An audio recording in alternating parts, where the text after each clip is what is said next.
बेटी एक बार चल के लड़के को देख तो लो। मेरा दावा है कि लड़का तुम्हें बहुत पसंद आएगा। बाला बहुत अच्छा लड़का है। हाँ हाँ बेटी, हम लोग तुम्हारे दुश्मन तो नहीं है। किसी अच्छे लड़के से ही तुम्हारी शादी करवाएंगे ना। आखिर तू हमारी इकलौती बेटी है।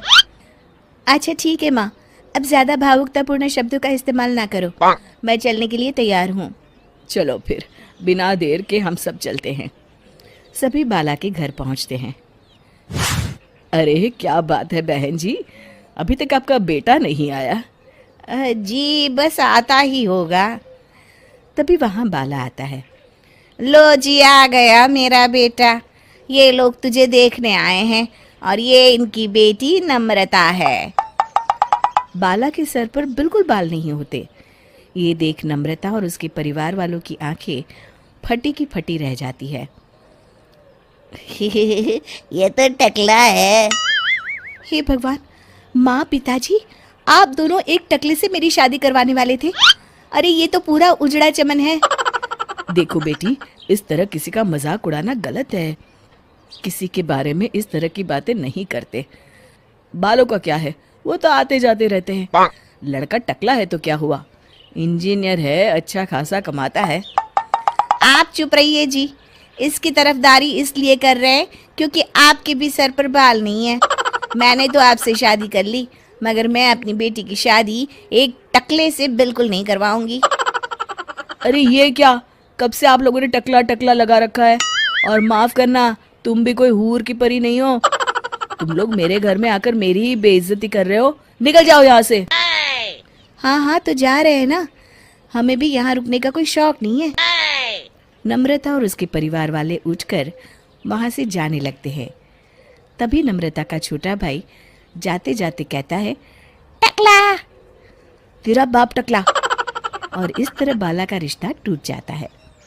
फिर एक दिन सड़क के किनारे एक आदमी घूम घूम कर कंधी बेच रहा होता है।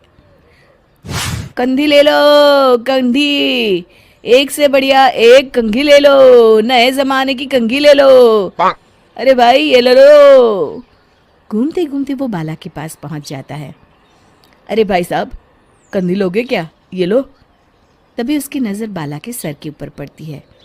अरे माफ़ करना भाई साहब, आप इसे लेकर क्या करोगे? आपके सर पर तो बाल ही नहीं है। आपका तो स्टेडियम पूरा खाली है। चलता हूँ, कंधी ले लो, कंधी ले लो। कंधी वाले की बातें सुनकर बाला को बुरा लगता है। उस समय बाला को ऐसा महसूस होता है कि उसके लिए दुनिया में सबसे कीमती कोई चीज़ अगर है तो वो सिर्फ बाल है। बाला सड़क पर चलते हुए लोगों के बाल बड़े गौर से देखता है। चलते चलते बाला एक मंदिर के पास पहुंच जाता है। हे भगवान, तुमने ये मेरे साथ क्या किया? थोड़े से बाल अगर मुझे दे देते तो तुम्हारा क्या चला जाता? सारी दुनिया मेरा मजाक उड़ाती है। अरे भाई, आज पहला इंसान देख रहा हूँ जो मंदिर आकर भगवान से अपने लिए बाल मांग रहा है। बेटा, भगवान ने तुम्हें सब कुछ तो दिया है। अच्छी सेहत है, अच्छी नौकरी है। लगता है तुम्हारी तबीयत ठीक नहीं है। घर जाओ, सब ठीक हो जाएगा। बाला वहाँ से चला जाता है। घर पहुंचकर बाला खाना खाता है और अपने कमरे में सोने के लिए चला जाता है। फिर सुबह जब बाला सोकर उठता है तो आईने के सामने अपने आप को देखकर हैरान हो जाता है।